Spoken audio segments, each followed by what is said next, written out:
看看深圳的科技發展有多超前。打的士大家都聽過啦，咁打飛的有冇聽過？喺北站雙樓呢個位置係可以嗌到空中的士嘅喎，咁掃描二維碼咧就可以直接呼叫直升機嘅啦。咁呢個概念真係夠細小眾啊！哇，數碼呼叫直升機啊，真係好小眾嘅概念啊！個價錢如果一個人坐嘅話，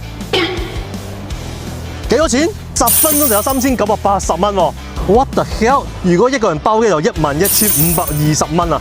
呢個價錢都幾貴喎，究竟係邊類人會選擇打飛的出行呢？好犀利啊！而家收地鐵都省呢個樣嘅，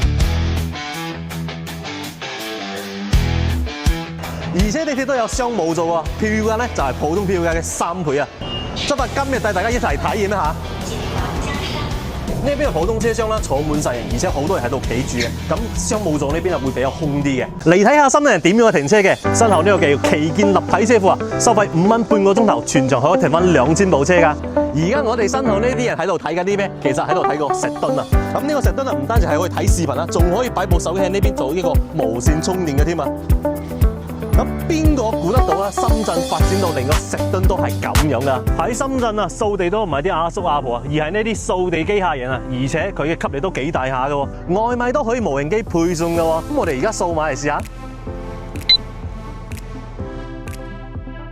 OK， 落單。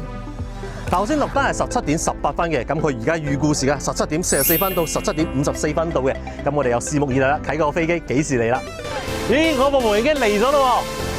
哇！佢底下都有個好大嘅箱嘅喎，咁個無人機嘅速度都好快啊！頭先800幾米，瞬間就落咗落嚟啦。咁呢個無人機都幾大部下嘅喎，輸入手機後4位咧攞餐嘅。好，呢個就係我嘅外賣啦。